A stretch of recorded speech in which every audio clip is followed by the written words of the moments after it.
Longsor susulan menerjang proses evakuasi di Padang Panjang, Sumatera Barat yang mengakibatkan 3 prajurit TNI Angkatan Darat Kodam 2 Tuanku Imam Bonjol dilaporkan hilang kontak saat membantu evakuasi korban.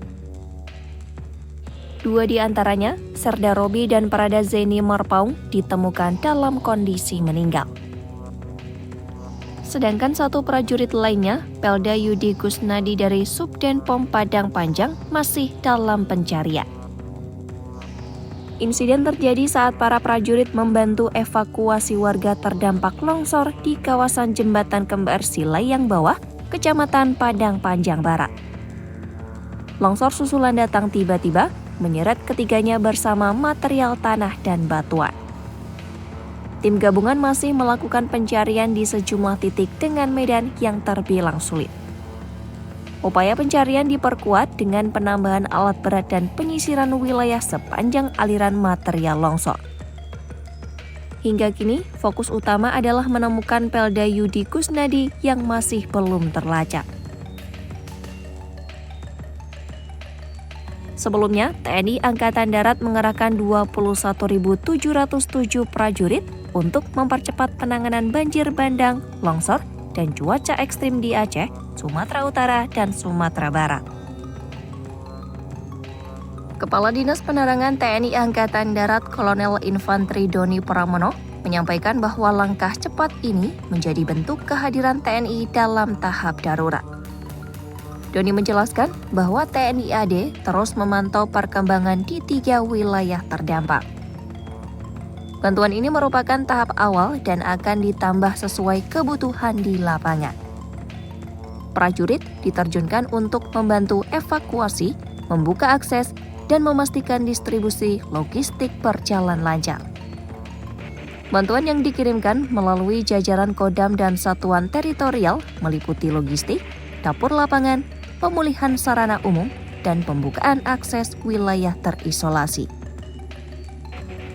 TNI AD juga mengirim obat-obatan, makanan siap saji, tenda pengungsian, LCR, alat penjernih air, selimut, serta alat rigging untuk pengangkatan beban berat.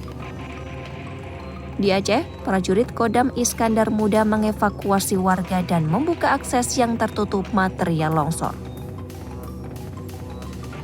Sementara di Sumatera Barat, Kodam Tuanku Imam Bonjol menambah dukungan alat berat dan memperkuat posko bencana. Di Sumatera Utara, personel TNI AD memfokuskan bantuan pada pemulihan fasilitas umum dan distribusi logistik ke wilayah terisolasi.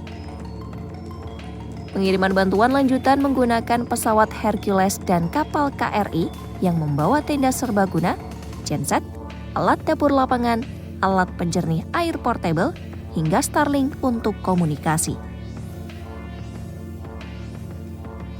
Badan Nasional Penanggulangan Bencana melaporkan peningkatan korban banjir dan longsor yang terjadi di Aceh, Sumatera Utara, dan Sumatera Barat. Hingga Minggu, 30 November 2025, terdata 442 warga meninggal dan 402 orang masih hilang. Di Aceh, korban meninggal bertambah menjadi 96 orang, sementara 75 warga masih hilang. Korban tersebar di 11 kabupaten dan kota yang terdampak. BNPB menegaskan bahwa kota Langsa yang sebelumnya sempat menjadi sorotan, kini sudah dapat diakses dan tidak ditemukan korban meninggal. Sumatera Utara menjadi wilayah dengan korban terbanyak, yaitu 217 warga meninggal, dan 209 orang masih hilang. Di Sumatera Barat, korban meninggal bertambah menjadi 129 orang dan 118 warga masih hilang. BNPB menyampaikan bahwa kondisi di wilayah ini mulai berangsur pulih, termasuk akses yang kini lebih terbuka dan cuaca yang lebih stabil.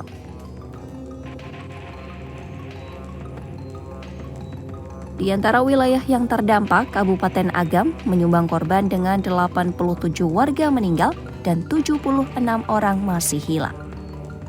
Proses pencarian dan penyaluran bantuan terus dilakukan di seluruh wilayah terdampak dengan fokus membuka akses dan memastikan logistik sampai ke pengungsi.